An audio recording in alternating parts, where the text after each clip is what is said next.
Hey, it's Carsian, and whoa, that is a long video. I mean, look at that. Look at the length of that thing.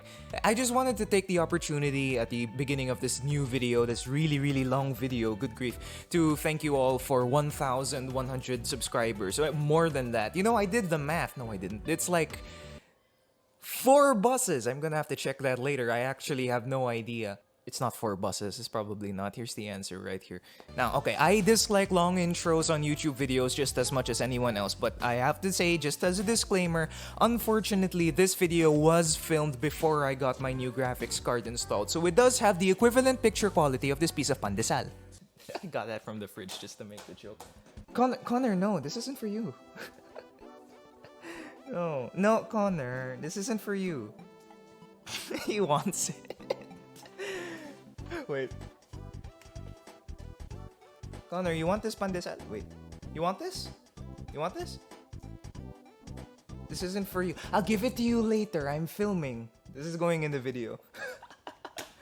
I just realized that on camera, I hadn't thanked you guys for 1,100 subscribers. That is nuts. I didn't have anything planned for the 1,000 subscribers special because I didn't think I would reach this number. Maybe something in the future. I have no idea. We'll see.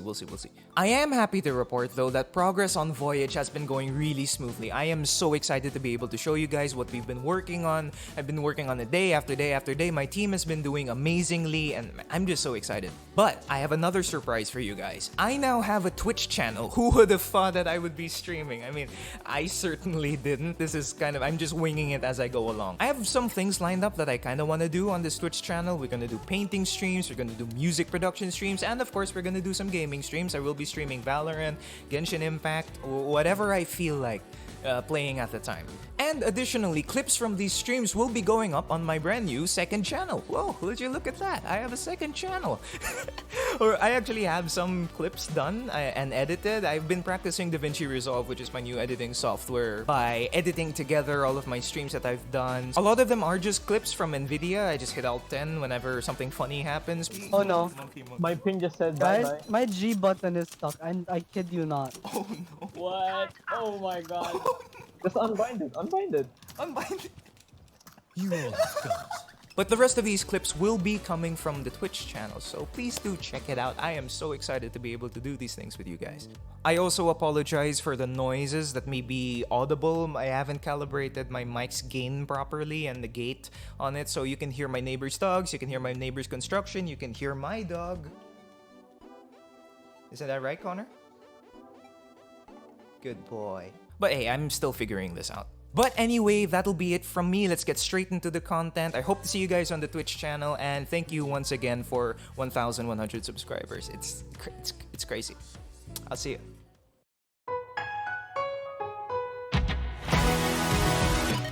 Hey everyone, whoa, it's Carsian, and today we'll be doing a breakdown of Reefside. It is a video that I've been meaning to do for months now. Actually, no, more than months. The video came out like years ago. But it's only now that I'm able to sit down and actually do a production session. And the best part is I am not doing alone. Today I am joined by Michael, Amaris, Tiffany, and Ethan, some of whom recorded parts for Reefside. Guys, say hi. You're in the call. Hi, it's Toffee. Hi, I You am can plug being your held hostage. I'm Tiffany, but I'm also Toffee. You can plug your channels if you want, but yeah, the point of today's session is Hey guys, to follow me at Ethan Meyer. Thank you. Why am I doing Wow. this? Anyway, okay, no more cuts Sorry, after Toffee this. We're just gonna Timber. go. We're just gonna go straight into it. Right. So Sorry, today, Toffee Timber. That's all I want to say. if the plugs are done. If the plugs are done.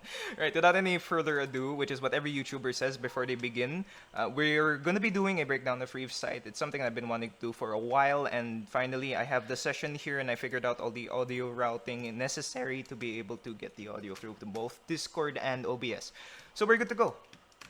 Alright, I won't be giving any background into the song itself. I just want to break down the production side of things, and I won't waste any time because I want to get into the individual layers. Alright. So first things first, guys, if you have questions as we're doing this, this is kind of like a live panel sort of thing. You just ask at any time, and if I'm saving something for later, then you can look forward to that at least. Right. So first things first, the way that I like arranging my Ableton project files and my ALS files is by putting the most bass heavy elements at the top and the more atmospheric elements at the very bottom. Now, why do I do this? To me, the hierarchy is in terms of importance in the mix. My professor taught me that the most important things in the mix are usually the kick, the snare, and the bass, and the melody. As long as you have those four most prominently in the mix, then you're good to go. Even if you're playing in the mono club, it's going to be totally fine. So what I do is the click, if I have a click track which sounds like this, 119 BPM, it goes all the way at the top. If I need musicians to record for me, hi Michael, then I just send them the whole song with that click ongoing. Next up, the drums are next, followed by the bass, or whatever percussion, and then followed by the bass, followed by guitars and whatever, piano. All of this is arbitrary at this point, but when you get to the very bottom, this is where we get the atmospheric stuff. Now, I'll ask you guys, which part of the song do you want to hear isolated first? Like in terms of instrumentation. You know mine, man. You know mine. I'm gonna save that for later. I'm gonna save that for later, though. Okay, we'll say that for later. So, Yeah, okay. How about this? We just go through the whole song. We'll go through the whole song and then just individually comment on what's going on here. How's that sound? We can do that instead. Yeah, that sounds great. Yeah, go ahead. Awesome. Right. So the very first thing that you hear in the sound is this piano, and the sad thing about this piano is that unfortunately the keyboard that I recorded this piano on has broken velocity sensitivity. So that's why it sounds kind of static. Like listen to this for example. You can kind of tell all the notes are roughly the same velocity. Which is unfortunate, but that's what we have to work with. Now, as this swells, this fades out, I also have a swell going on down here, which is, of course, in the atmospherics. It's a reverse Nigel Good sample, which is one of my favorite producers. On its own, it's like this. Oh my goodness. And it cuts off instantly. But when that piano... Oh dear, my keyboard's broken. I keep holding down Alt by mistake. When that piano reverse pad hit rather cuts off, the piano comes in immediately, so it sounds like this.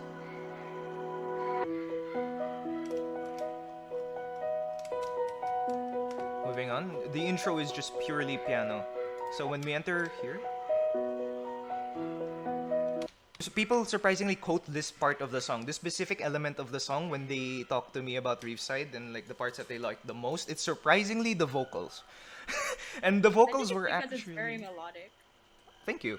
Right, and the reason why I think that is because my approach to vocal chops is that I want to carry over the emotional quality of the human voice without actually having to imbue the song with lyrics or words. And that's something that my mom tells me that oh, sayang naman, you could be using the vocal chops to actually sing and tell a story. But my philosophy with this is that I wanted to capture the emotion behind the scenes, in Reefside, scuba diving and all of that, rather than just narratively tell people. I don't know why I slapped my desk. It's to it's show not tell. Exactly. You read my mind. So I'm gonna analyze what I did with the vocals here, because this is honestly the part of the song that needed the most work, because the original recording for these vocals was not that good. So I'm sure you're familiar with how the vocals sound right now. So. And I'll go over the chains in more detail later, because they're quite hefty if you look at my chains down here. Oh, wow. And I'll analyze all of this. Some harmony. So, and then it double times here. Really wide, but you can't hear that because this chord is in mono. Right, so, where did this audio come from? Where did this original singing come from? Well, I'm about to reveal it to you. Comes from the Calico verse. Sorry. I will shut up now. No, put it in. It's fine. There's a song that I really love by a Canadian producer named Linux. I think you pronounce it Linux because his character's name is Rin. And it's called Silver Hearts, and I wanted to do an acoustic cover of Silver Hearts. Actually, I'm gonna let you hear what Silver Hearts sounds like. Dennis, if you're hearing this, I apologize for the copyright strike you're about to give me. Here we go. So it sounds like this. Can you hear it? Yep. All right, good. So we go here.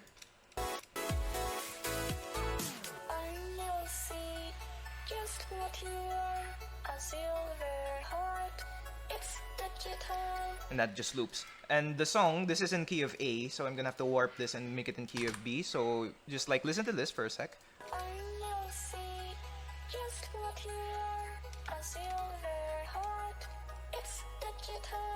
So keep that in mind. So I wanted to do an acoustic cover of that song. Why? Because I'm insane.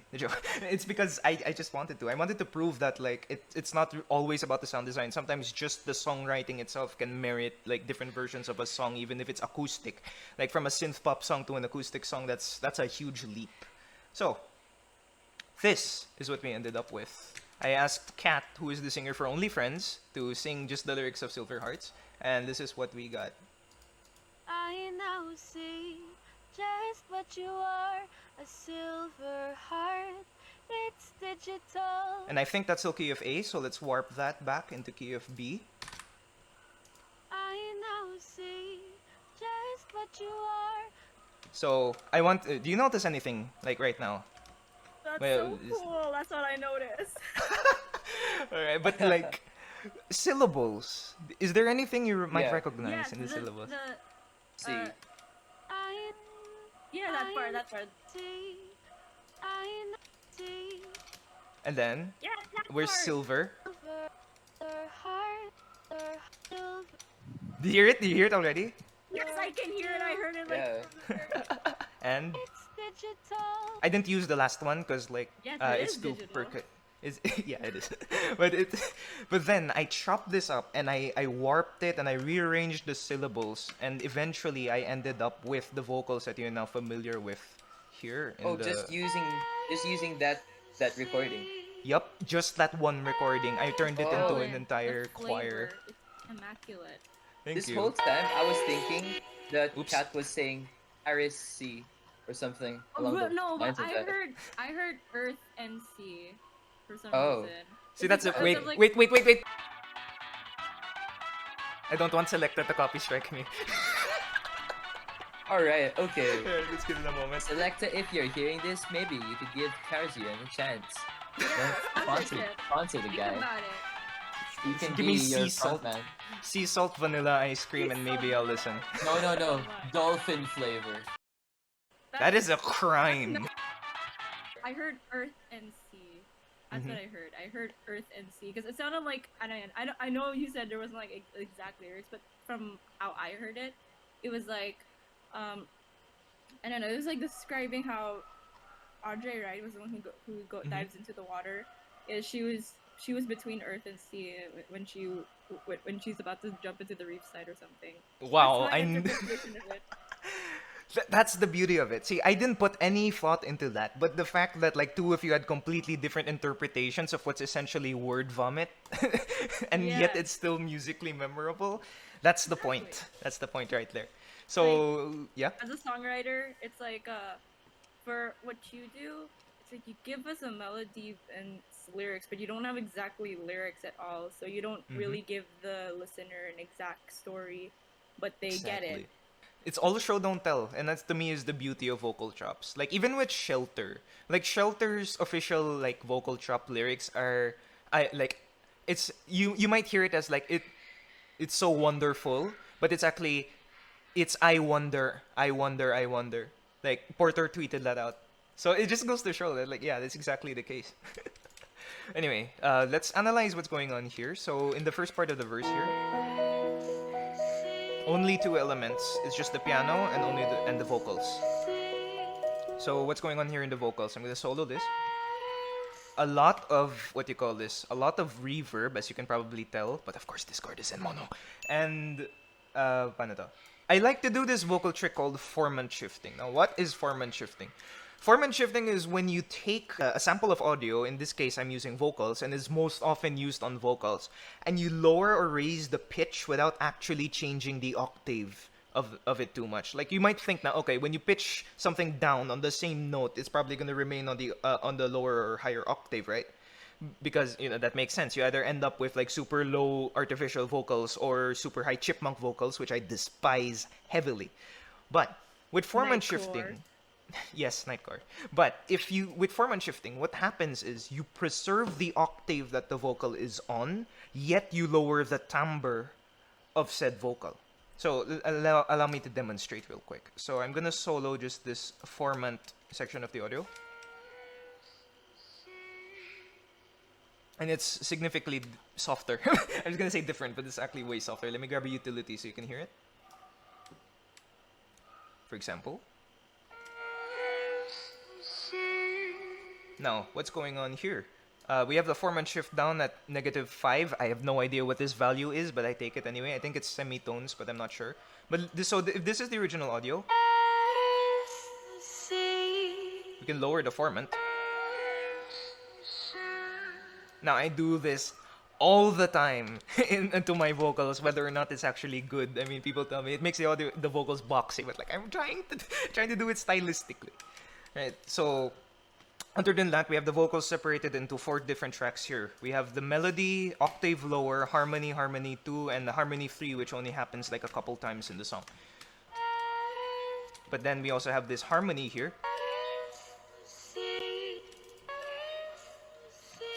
I just re-pitch the different syllables and we get harmonies. Now, okay, let's move on from the enter vocals and the splash. The splash is something I tweaked for a long time, but I wanted to get that feeling right. This is when Audrey back rolls, which is what you call it in scuba diving. When you back roll off of the boat and into the water, I wanted to capture that splash, just like you're suddenly enveloped, you're suddenly surrounded by the ocean, and this is what I came up with here.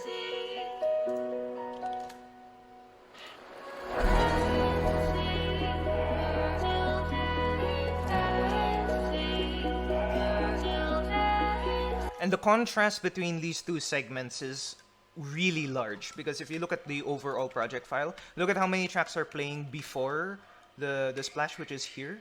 You see this? How many are playing before it? It almost doubles when you reach the splash. So let's break this down.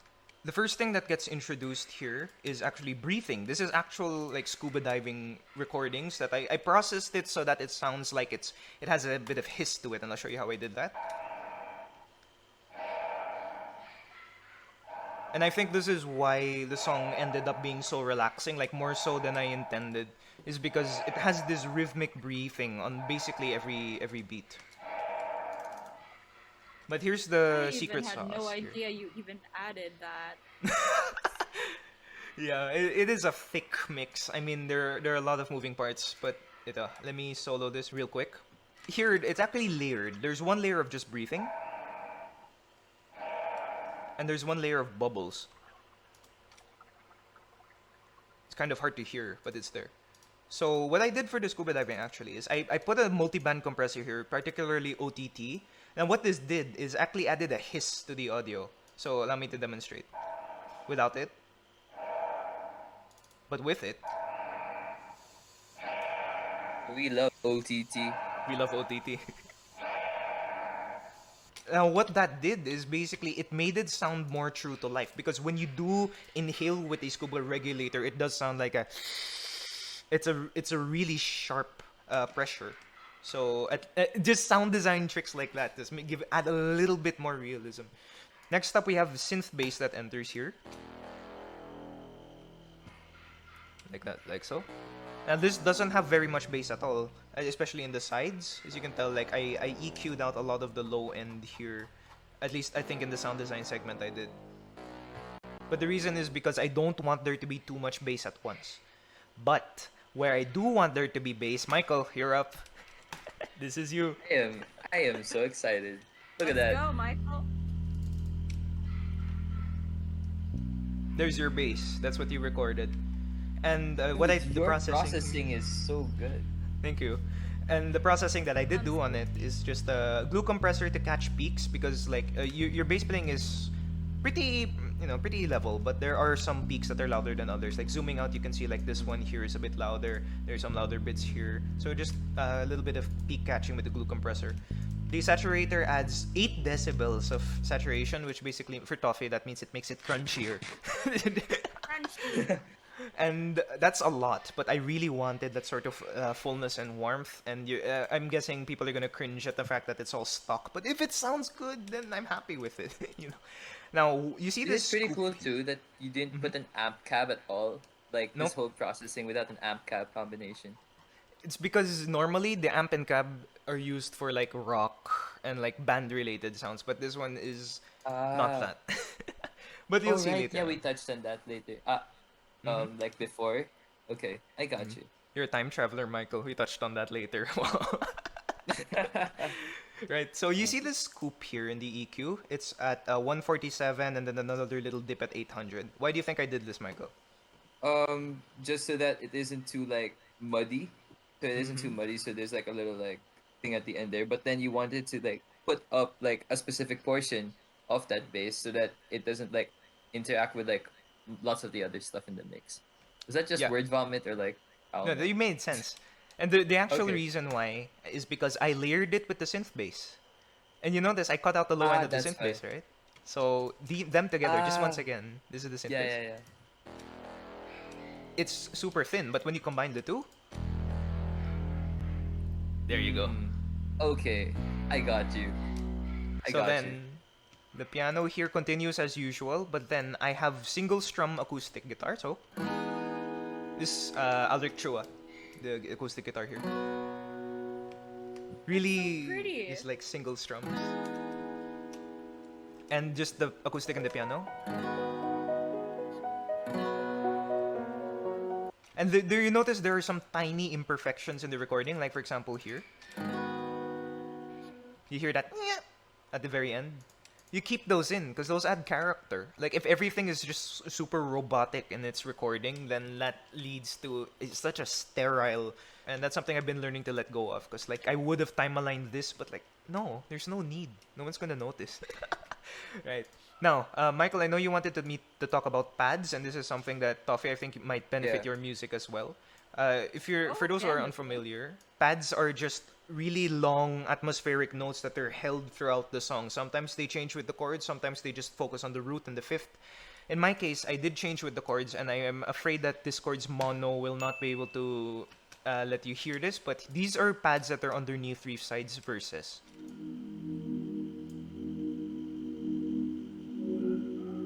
And the thing about these pads is that they're playing different voicings to what the piano and what the guitar are playing. You can hear it, right? Like even if it's in mono. Yeah. Okay, We so can. let me just solo these two, right? So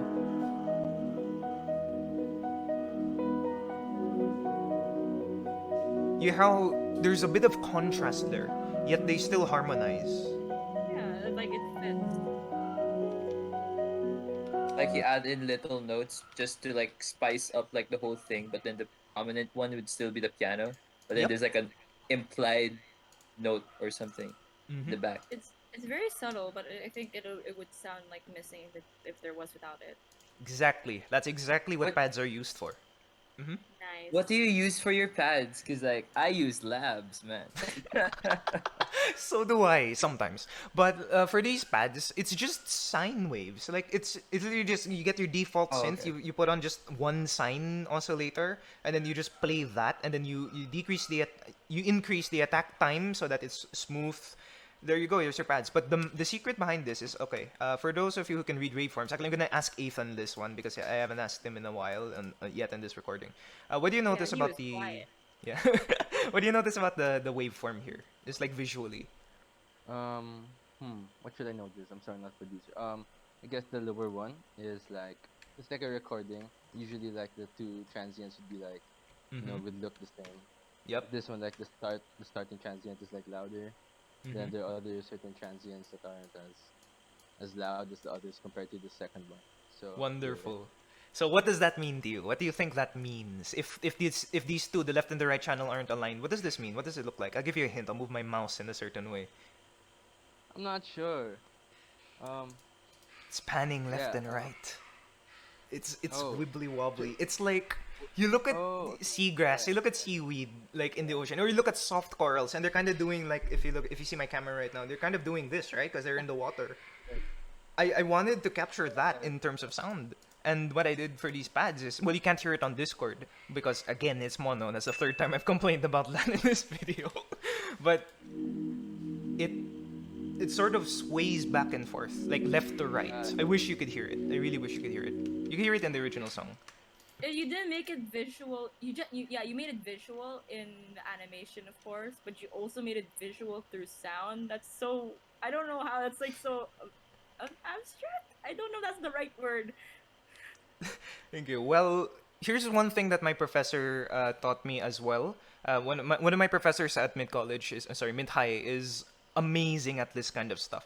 And I showed him one of my tracks. Actually, I showed him a really early version of Voyage, and he asked me like, "What's that noise in the background?" And then I said, "Oh, sir, that's waves." And he was like, "Okay, that's good. You can have that in the intro.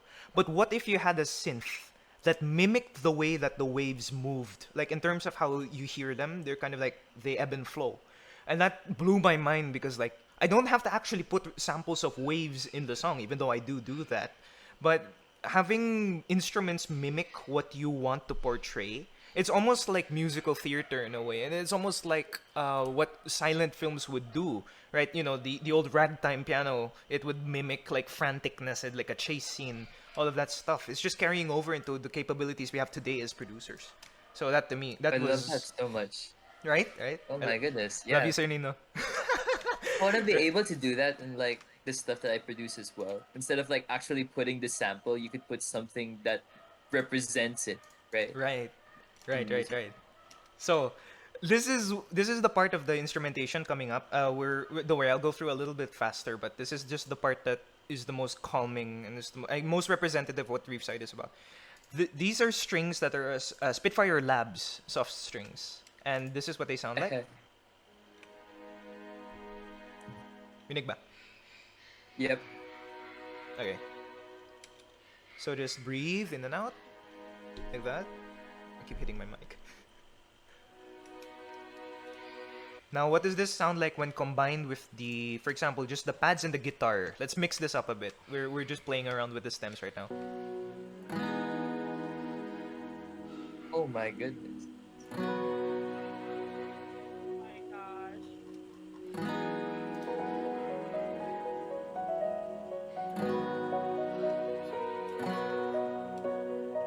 I noticed earlier the bass part. I was joking around saying like, "Oh, that sounds spooky, like in a haunted house kind of thing." And then when you played it together, I was like thinking how it sounded kind of haunting and mysterious. When you actually dive into the water, it's pretty as well, but it's also so mysterious in a way that it's kind of scary, but it's also thrilling. I agree. That is exactly like I share the same sort of mental image of the ocean in that way. And I will be tackling more of that feeling later on. I won't say what, but stay tuned. You'll see more of that. Right. So Stay there tuned with Antares. I'm sorry. We'll be Okay. right back. I am so sorry. Right. Moving on though, this is another part of the song that like I really enjoyed producing, and this is the ARP. And this is an ARP that goes throughout a large chunk of the song, as you can see here. And this is what it sounds like.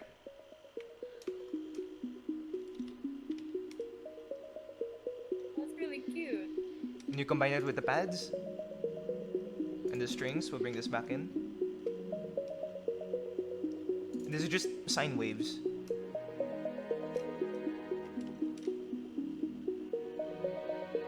This is so cool because I could then appreciate the whole song better. Like just listening to all of the layers happening at once that I couldn't Right. have been able to like listen to. Yeah, so- same. Like I always keep listening to the song a lot because I wanted to hear all the elements, but apparently I haven't heard all of them. So there's You only one leave it. solution, guys. Stream Reefside by Carsian. That's literally the only solution to this. And more. They're the ones plugging. it's there on the channel. Right. Okay, so we have this ARP, right? But at the same time, I have this instrument called an mbira. I'm not pronouncing that right. This is African. I apologize to any viewers who might be cringing right now. But I was inspired by C418 or C418, who did the music for Minecraft. So you might recognize this instrument.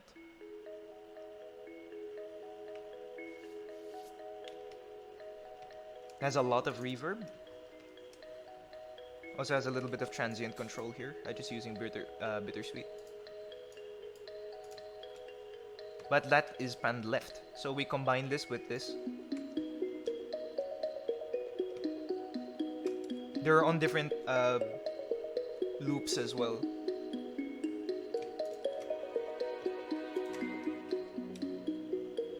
Again, I wish this was in stereo. But then, we add this in, so we have all of the atmospheric layers. I'm gonna bring them in one at a time now. Oh no, all at once now. Just like these 5 layers that I've shown so far, as well as the guitar, so that we just know where we are in the song. And we get this. This is a glockenspiel as well.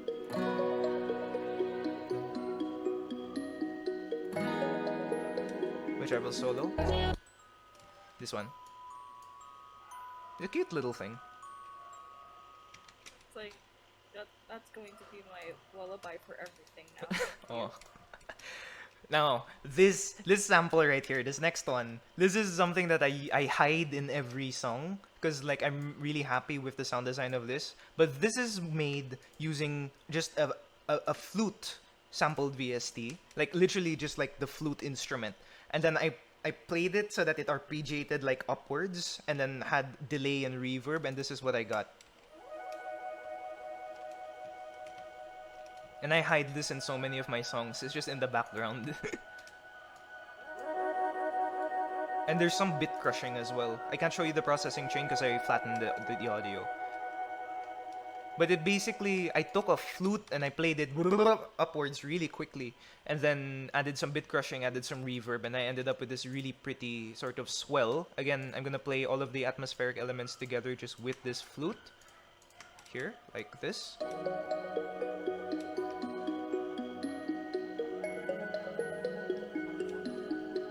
And of course we have the vocals.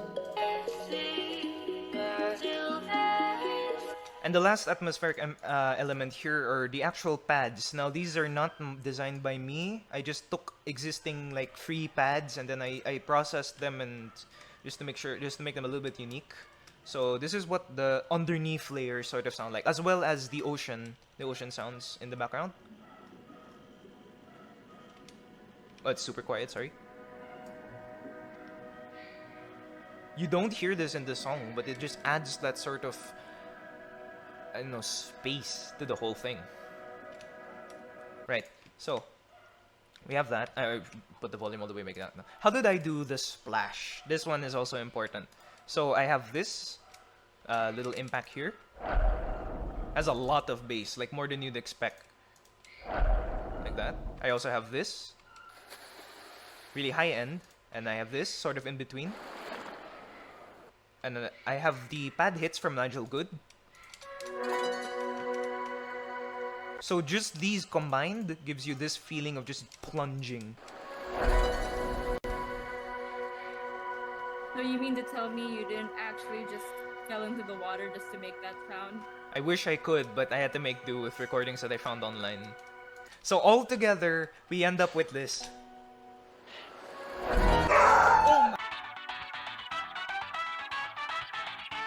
We Connor. end up with this, and then Connor just, yo, that was sick, man. Right. Okay, let's try that moment again. So all of these elements together, and by the way, oh, there's one more little thing that I forgot to mention. Here in the vocals, I actually have an inhale sound, and I do this a lot. You see this little blip of like audio here? This is literally just singer inhaling. Just before the whole thing. Because think about it. Inhale and then you back roll. So.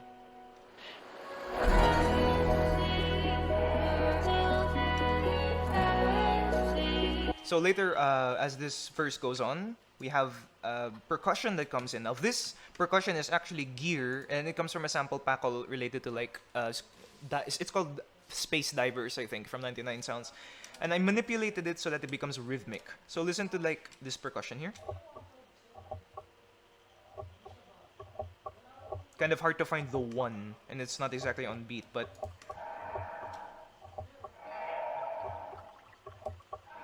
just sounds like stuff being manipulated underwater. But when you combine it with the actual like melodies, you can get a sense of where the one is.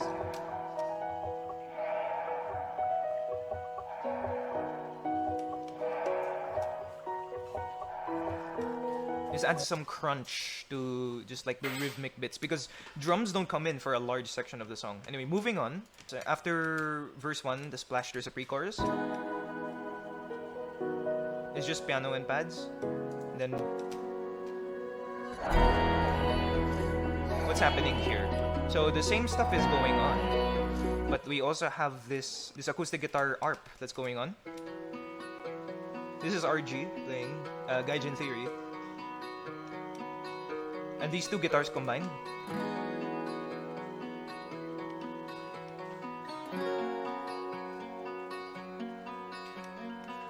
We combine that with the ARP and the flutes. And the pads and the ocean. And the piano. So it's just elements just harmonizing, singing together, basically. Moving on. This is where stuff starts to change. So along with the rhythm coming in, I'll let you hear this section.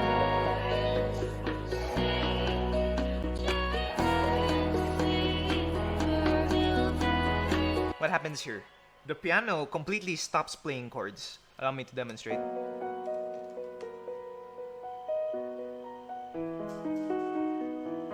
Just plays this. No chords. Why?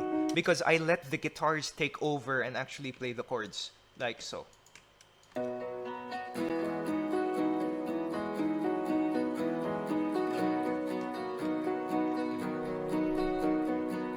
And this was inspired by the Snail's House track, Pluie.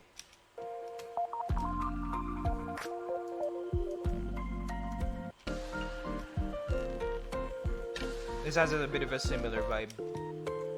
Is another copyright strike? No, I pitched down. We'll be fine.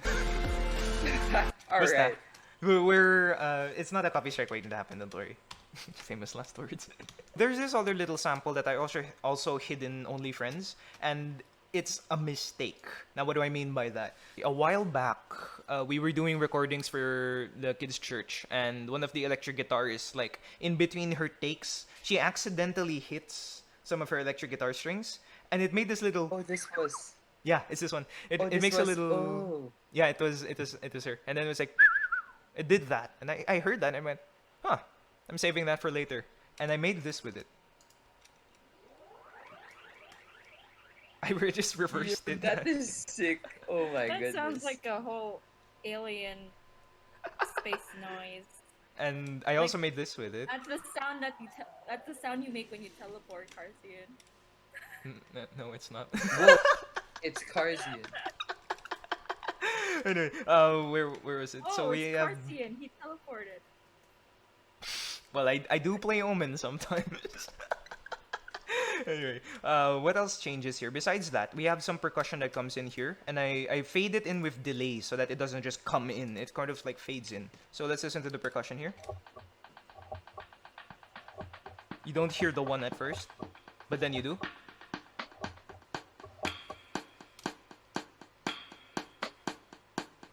And that's just going on alongside these.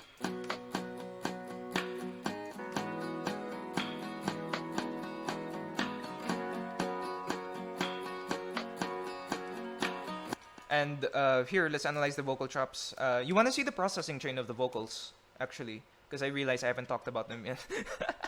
Sure. Right. So here in the melody, we just have some control for it's just de-essing so that you know that sound gets reduced because we didn't record this on the best microphone. It's an iPhone mic, iPhone earphone mic. And what we did here, octave lower is just pitched down. It sounds really bad isolated, but most audio does. It's the mix that matters. Just different processing, a lot of reverb and all of that. So just together, it's like this. And along with the Formant shifting, I run it through an amplifier because I wanted to add some like power to it.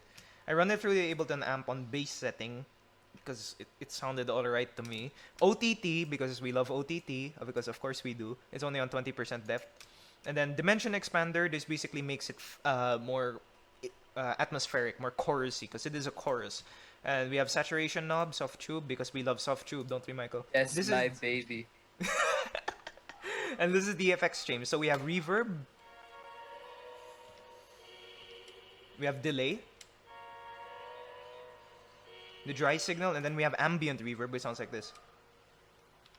Oh, you can't hear it because Discord is in mono. Well, that's unfortunate. Right. Is that moving the on. 6th time you've said that throughout this stream? Perhaps. Right. So, moving on, we can move here. I'm gonna lower the volume to -6 dB, just so it's not too loud. Changes rhythm, and then here, the whole time you have your bass going on, along with the synth bass. We love it. And here, this is where stuff begins to change, because this is where the energy starts to come in. Because you see this? You see this channel here? You know what this is? That's right. The kick drum.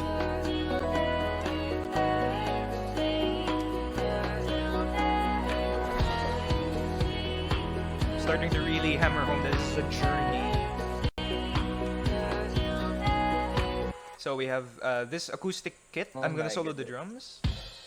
And I reversed the kick drum here, so that kind of goes like that. Right. This is a sample from a Redditor who recreated the snare, the rim shot from Madian's Dream Dream Dream. Thank you. I will credit you in the description. So here together, these are the drums. And the briefing. Oh, I muted the briefing here, never mind. And then here. And Michael, what I did with your bass here is I actually chopped it up so it plays eighth notes. So... And I sidechained it just a little bit here. I'm digging it, man. And the piano still plays the same arpeggios, but it's quieter. It's way quieter because the rest of the song is getting louder by comparison. The piano has to make sure that it sits right where it was. It's less of a focus now, so we're Yes. bringing it down.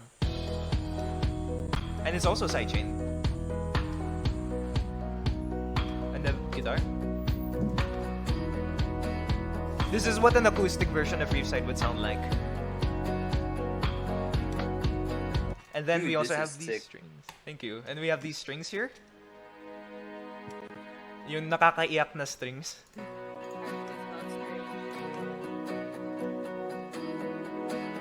Really subtle. And we, again, all of the atmospheric elements from earlier are playing in really subtle ways.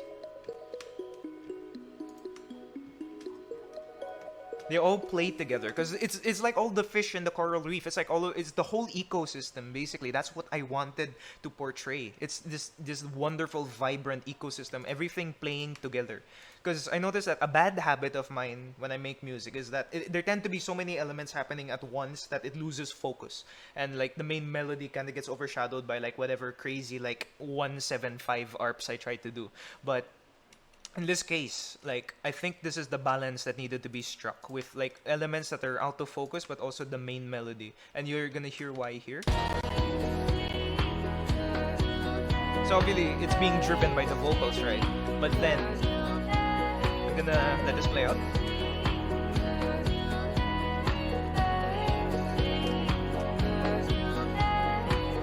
Those of you who are familiar with the song knows what comes next, and I'm gonna let you hear it isolated.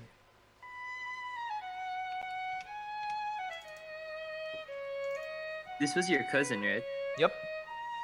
He lives in California, so like we arranged to record this like overseas, and like he just sent me the files. Your cousin It sent is you, like, clean, man. a photo there. So this is the original take. The recording's a little bit muddier, and it's a lot more frisky, I think. But it's also a bit out of tune.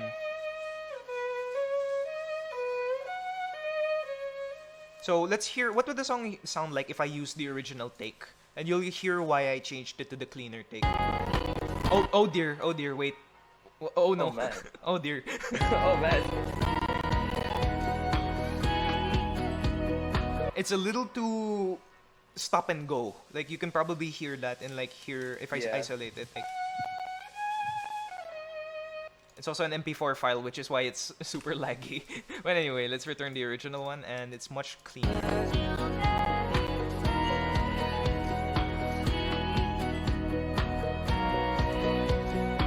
Then everything washes out.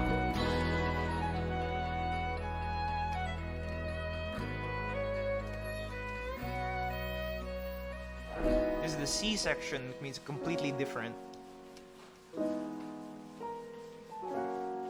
begin this sort of choir part. Solo it.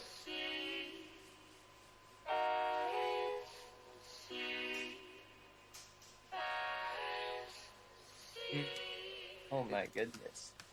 I was inspired by, again, Dream Dream Dream, which has like the whole like choir chops, and I wanted to do something similar. So then we bring in everything else. Oh, little thing that I forgot to show. Where is it? Where's the little downwards like whistle thing? Here it is. So here earlier on in the song, along with the electric guitar mistake sample, I also have this little thingy here. So it's kind of like you don't hear it in the song, but like as much, but it's there. Like it's so subtle, and also my PC is lagging. Help. Right. So then we have this. To that little section there. Now we're approaching the build-up, which I think is my favorite part of the song.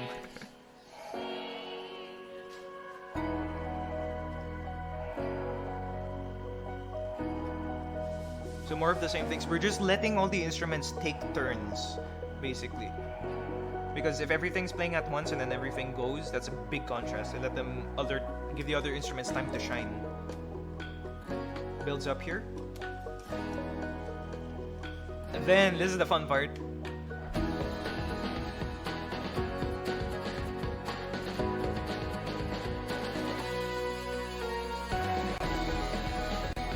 Oh my goodness.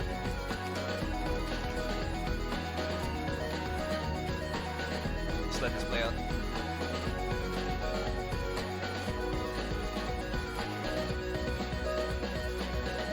Right, so, let's break this down.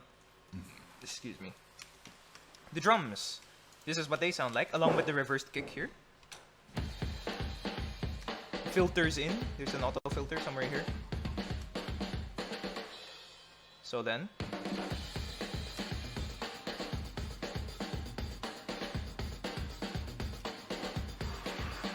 So the kind of unusual thing here is that I actually have 3 different drum kits playing at once, and that's probably like really cringe to hear, but I wanted the timbre of both, so I just layered them. Like this one is a custom kit, but I layered it with addictive drums here, and I also have toms from Labs. So this there, because addictive drums has no toms, the free version, because you know we're poor. And then Labs is playing the hi-hats here. Here.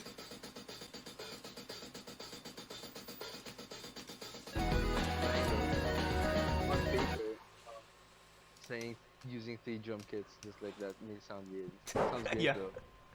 Well, on the flip side, it is technically like sample replacement or sample enhancement, because Right. like, yeah, I really did not like the hi-hats of addictive drums, so I just substituted them with Labs, because I think they sounded like more appealing to me. So we also have this, lots of reverb on the rim shot. Now here on the bass, I actually went back to using Ample instead of Michael's recording, because I felt like the VST bass, which is Ample here, it's free by the way. This thing sounds good, naman. Like it's passable.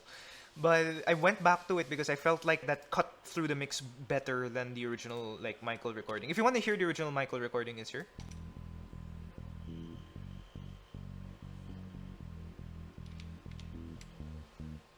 But then I changed it to this.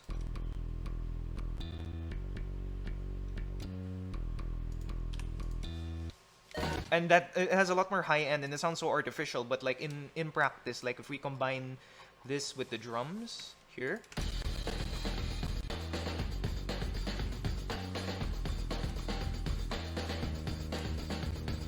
it adds a little bit more. Now, here's my favorite part, the synths. Of course, my favorite parts would be the synths, because I did start as a synth guy. But these are 3 different synths that are layered. I think my mic is clipping. Wait, these are 3 different synths that are layered.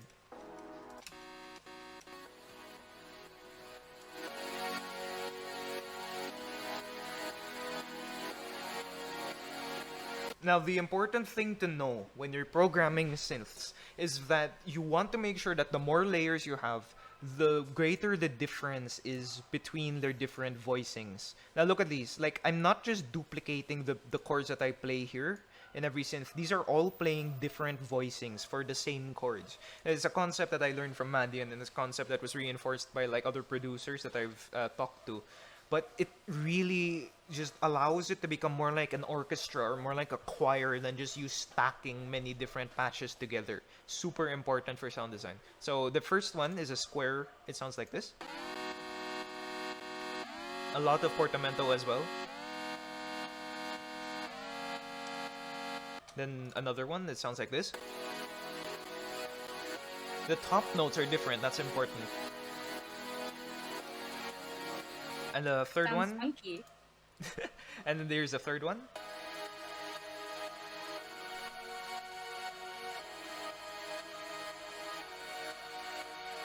So all together sounds like this. Really thick.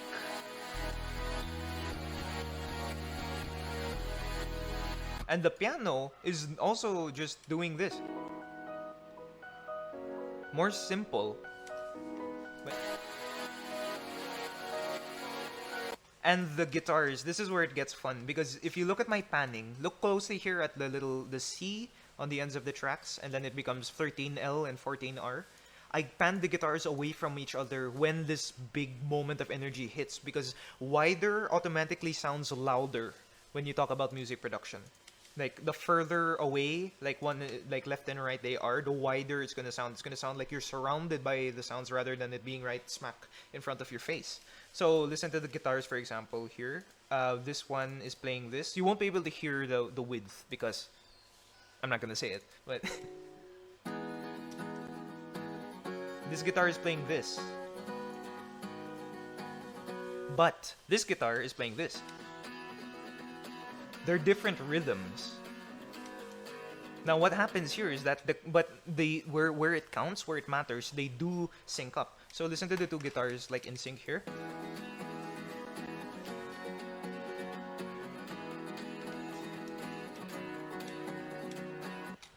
Wonderful. I really love these two recordings. The two did a wonderful job.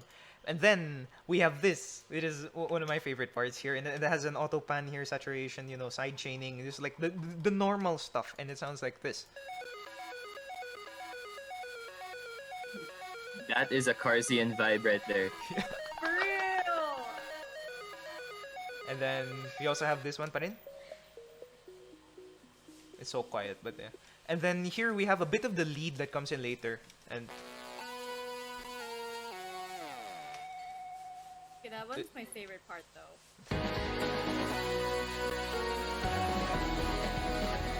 oh, I messed up the mix. Oh dear. Wait. Okay, there we go. I fixed it. It's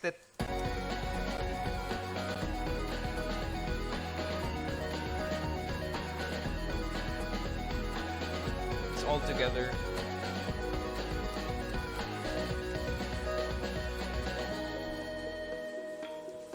It's quiet again, the B section, but recontextualized with different chords, and we build up again. Playing a different rhythm on the drums.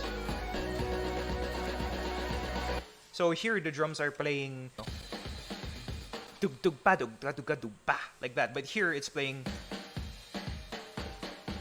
kind of like a school march now that I think about it. But I really wanted that like sort of march feeling because it is a journey. That's the point I'm trying to bring across. Like that. And then here we have these because obviously. Right. Let's break down the big part. I'll let it play and then I'll break it down.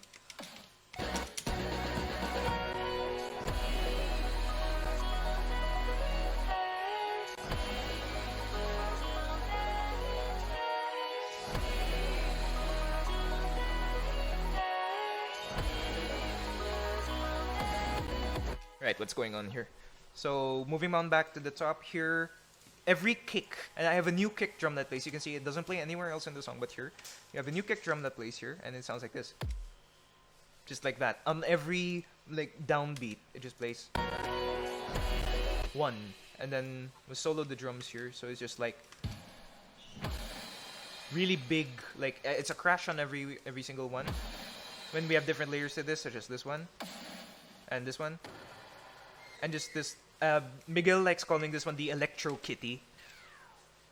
Wait. Oh, it does sound like a. The Robo Kitty, and then we also have, of course, Michael. You're gonna like this one. It's your favorite part.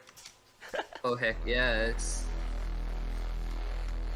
Thick bass. mm, But then, of course, here we have the synths again, all playing different things. So there's layer 1, layer 2. Lots of bend. It goes like that.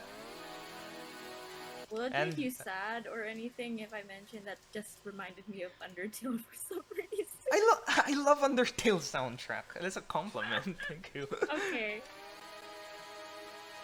So altogether, just the bass and the synths together, extremely wide, just like overwhelming, just like soundscape, a wall of sound. But of course, my mastering is not good enough to reach that wall of sound quality, but I just love emulating that. Then there's this layer. Is the Arp from earlier, but playing an octave up and twice the speed. So altogether,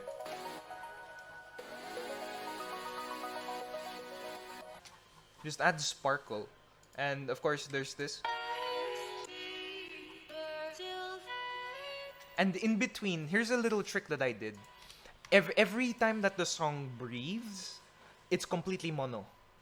Allow me to show you that visually, because obviously, again, here we go. So let me grab a ozone imager.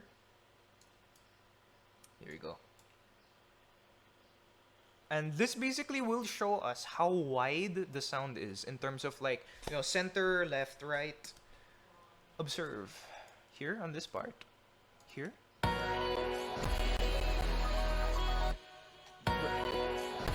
Wow, it's lagging a lot. Hold on. But you see, like here initially, it's completely mono. It's like right down the middle. Some stray left and right. But then every time that it explodes, it just goes wide. And I did that by automating the width. Just like selecting only left-right channels, for example, in each one. You notice on the meter, it just spreads out. You can follow. my goodness. Like that. When it's like fuzzy, like all around, that means it's pretty wide. Of course, within reason. You have to do that within reason so that you're still mono-compatible, which is another thing I'll talk about like later. We're almost done. But yeah, it's whether or not I should care about mono compatibility and whether or not you should care. I'll probably make a video about that in the future. So we get to this part, which is my favorite part to play live for very obvious reasons. I'm gonna lower the volume a little bit more because it's gonna get pretty loud.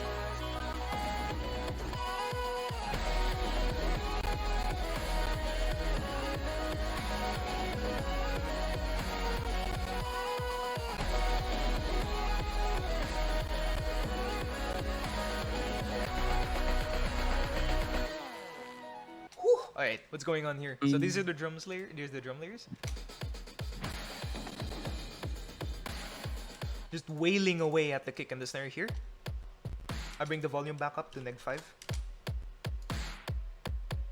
Boom, ba, boom, ba. And then we also have the reverse and the ride. I have a ride playing every quarter note. Hi-hats. Crash.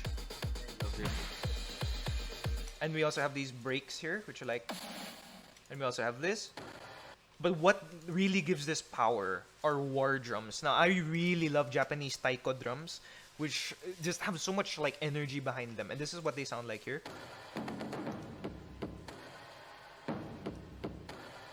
Yeah, I love those too. And then I also have claps here. And of course the Electro Kitty. And then here there's a break. You see nothing plays here because it's at the ba-da-da-da. Sorry, wait, my parents are speaking. So here, but there's a break Hi, here. Tito. There's a break here. There's no drums that play here. except for like the main kick and the snare, because this is where the melody sings. Basically, it's allowed to solo. Like here. There. We give it space. Everything needs space. So again, all the drums together sound like this. And I combine it with the bass.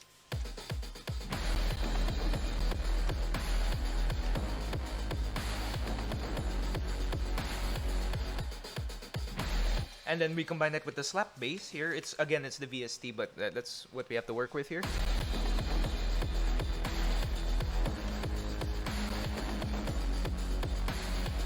And again, the 3 layers of synths. 1.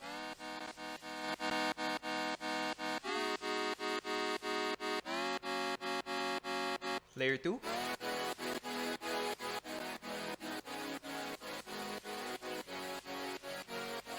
And layer 3.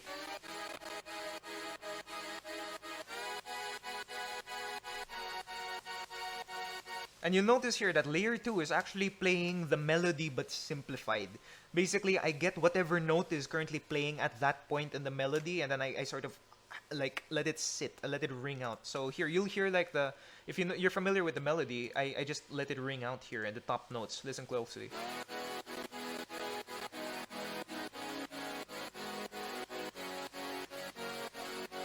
And all of the layers together without. And of course, sorry, wait, we have this.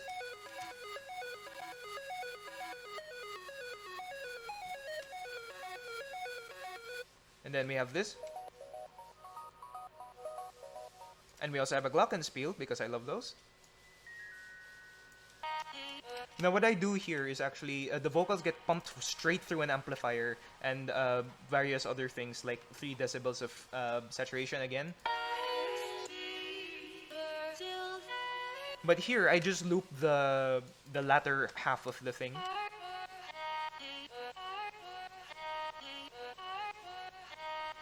And the whole time, the song has been... also, I have the impacts again. Oh! And I forgot to show this.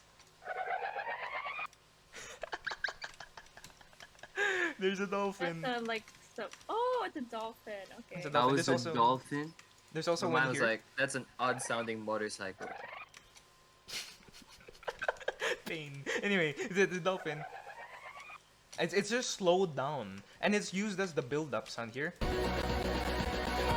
You'll hear it better if it wasn't like, you know, all lagging, thanks PC. But then I also I bring back the impacts from verse 1 here.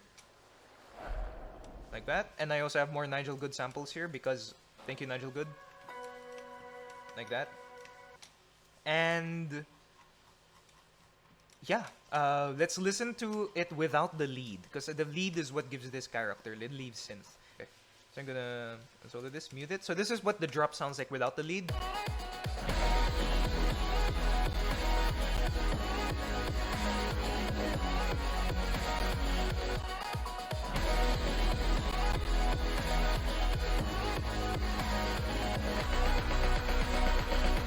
And that's what the backing track is like when I play this song live. Because like the lead, I play it live. But this is the lead on its own.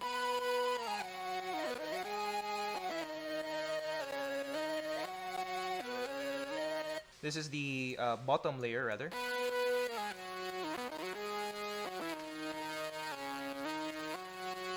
And this is the top layer. It's a bit crush. This has some saturation. This is what the helm patch looks like if you want to visually copy it.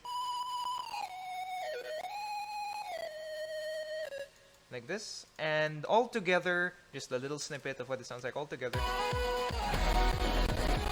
It's lagging. Big fan on my side. Dude, Alright. this is sick. Thank you.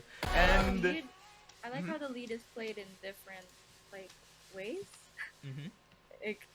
There's a softer version of it with the piano, and then there's that epic version. It's Oh, yes. the climax of the song.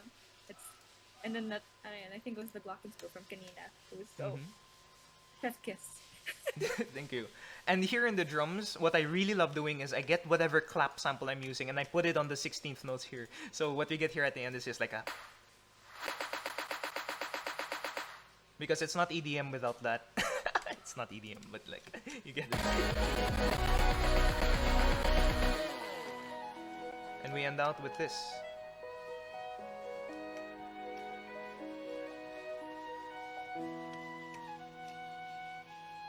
just let it play.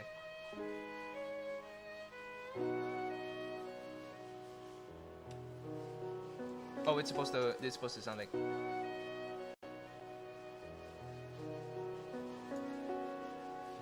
Now you might not recognize this last bit because this is only gonna be on the album version of the song because this transitions to another song that you might recognize.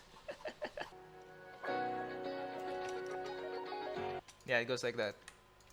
And yeah. Oh wait, it was already here, bro. I didn't need to load it in. Just a latter part. This is the song that I was inspired by the way. This is Laloon X Sea of Voices. So it's the song Laloon with the song Sea of Voices from the Shelter Live tour. So it goes like.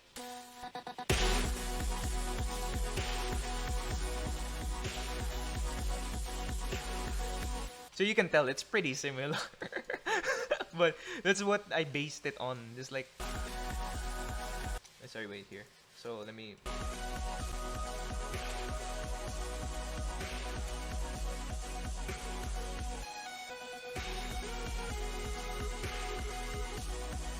And then here. And it's a live edit, so like not many people will remember it unless they actually actively go back and watch the concert. But still, so that was my reference track, at least for that. Do you have any like questions, production like tips and tricks you wanna like wanna talk about from this project file? Anybody? This isn't really like a sort of thing of. Is it okay if I ask something like not about the production, but rather about like the ideas behind it? Sure. Yeah, and ask anything as long as it's like Ask anything. you know related to this. Like, don't ask me to play Valorant because I will. All right. Okay. In the long run, what do you think like would be your inspiration then? Like, I don't know about you, but for me personally, like when I like, what happens sometimes is that I get tired of this certain sound and then I have to like reinvent myself. So, For how sure. do you get that for the same thing? But my point is intentionality. Like your stuff, like, especially when it comes to motivation, inspiration, and passion and drive. A lot of the time, these things aren't going to throw themselves into your loving arms. As much as we wish that would happen, that's just not the case most of the time. We have to intentionally seek out things that will inspire us and things that will make us go, "Hey, yeah, I want to incorporate that. I want to create things with that in mind." That's the best advice I can give because, like, I get it, dude. Music is hard. Running out of ideas is the worst. I understand. And yeah, that's what I have to say on that, at least. I don't want to focus too much on, like, my songwriting and all of that because this session is for learning. Because, like, I want you Okay. guys to be able to, like, take away as much as Alright. possible from this. Yeah, sure, no problem. I did just ask because I was legitimately wondering, right? Sure. Because of all of these like wonderful ideas that you pointed out with like mimicking waves or the scuba diving breathing behind all of this, right? But, So but the waves thing yeah. wasn't my idea. Thanks, sir. Oh, it was Sir Nino's. Yeah. Sir Nino, right? Yeah, we stand Sir Nino. We Yeah. stand certain. It- What's something you're just curious about in like the production process? Like this is chill. We're not on a time limit here. I'm not going anywhere. We can just talk. I'm just trying to word my question. How do you like get inspired? Take You your know, time. when you first get the idea for Reefside, like how does that hit you? You know, and what you want to do with it. Good. Okay. Good. I guess okay. we can talk about that sort of development process, and in the process, that means I need to open up Reefside's old version, which is going to make me cringe like Oh. nothing else. Joke lang. It's not that bad. Because I'm thinking like you're creating this with like lots of thought in an auditory kind of storytelling. Because you think about that part later, but where does it all start? Like the base of it, and then when you write a story, you kind of just think of the idea first, right? And then you get into the details for like the beginning and like all the foreshadowing and the details later, but it starts. And I'm asking for like the base. It's basically like where it all begins. Like how do you nurture an idea? Hey, that's an album. How do you Yeah, like- incubate ideas? Is that what you're Yeah, asking? like that. Yeah, like when you're playing the piano, do you just how did you like figure it out? It would be this kind of melody or something. Okay, so is it this the one? Okay, so this is where it all started. This is the very first demo of Reefside, and oh dear goodness me. But yes, I'll let it play out, and then I'll sort of like try to answer your question like as we go. So that's the one element that began it all. It started with that ARP, which is still in the song. Like it's the same one. It's the exact same one. It's this one. It's processed differently, but it's the same one. So it's the one thing that survived the entire thing, basically. Then also the pads. Bass. It was just loops. And now you hear a melody that never made it into the final song. Here. You hear that like the lead synth is playing something way different. I hear it a little bit. Yeah. Which Wait, never is it the one made that goes it. like Yep. that one? Yep. And I did have ideas for like who would be singing that and what it would be saying, but completely scrapped. Then we have this little segment here. And I'm letting you hear this just to show you how much was scrapped from the original version, and I'm gonna make a point like off of that. It sounds very bubbly. Well, there are bubbles. Well, this is completely different. What is this? It's not even the same song. Yeah, Now you're remember when I mentioned Harbor Side by Porter Robinson, which is unreleased? Yeah. Here's the similarity to Harbor Side. Now here's another thing that survived. Now that made it into the final song. Moving on.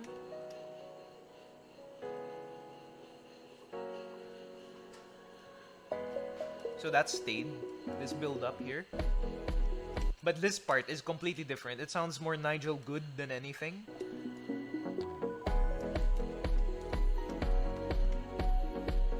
It's more chill, is way more chill.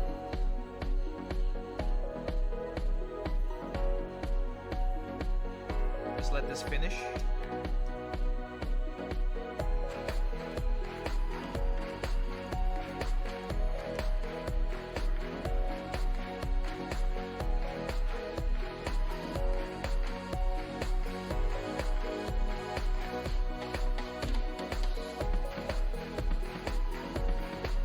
The drum beat is really like stock samples.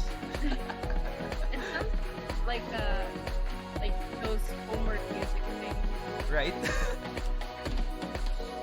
I mean, it's okay. It's like for the first one, the first version, it was like boppy, bubbly, fun times. but the after the production breakdown and the whole thing in general, it's kind of like I can hear the story in it now, you know. Mm-hmm. Right, and the point that I wanted to come across there, if my keyboard can start working, that would be great, is that really the development cycle, and yes, that's a video game development term. The development cycle for any given song really takes a lot of effort, and when you're trying to develop a song, you want to think what would work in the song's best interest, like what would serve the narrative purpose, what would really bring out the most, and what you're trying to say with this song. Because ultimately, unless a song is made with like a practice in mind or like a concept in mind, for example, Disaster Piece's chiptune albums that he made, like those are concept albums basically. Progressive chiptune something or other, I don't know, I haven't listened in a while. The point of that was to prove that like, hey, this kind of music is possible. Any song that isn't developed with that practice or like that sort of proof of concept in mind ultimately does have a message that it wants to send, right? Otherwise, then like, what's the point? Of course, there is nuance to this. Sometimes the point is just corporate music for the background of an ad. Like, you know what I'm saying? So when you are developing these ideas, and unfortunately my keyboard's not working right now, so I can't really demonstrate that in a tactile fashion.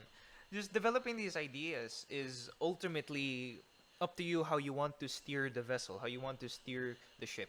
And having a clear goal in mind, especially with the technique of naming your song as you work on it, like having a title in mind so you have something to chase. That is essential to being able to sort of isolate what it is you're trying to say with this song. And knowing that will allow you to portray it, allow it to manifest in ways that you would want it to sound. My explanation is falling apart, but yes, that's the basic gist of what I was trying to say there. Thank you for staying this far. We're basically done with the session, and the live version of Reefside is what I was gonna show, but Lamis is like, there's not that much different, so I'm just gonna. I just- Guys, Bye, please subscribe Tiffy. to Carsian and stan him Oh, heck and yeah. stream Reefside and Dolphin. Otherwise, what are you doing with your life? I don't understand. Stream Voyage. Voyage is still coming up. I'm working on Not yet. Voyage, guys. I promise I'm working on Voyage Voyage. is coming, guys. Album. Okay, I'm gonna go now. Bye-bye. Hi, Tiffy. Thank you, Carsian. Bye, my Solid dog. stuff, man. Bye. Bye.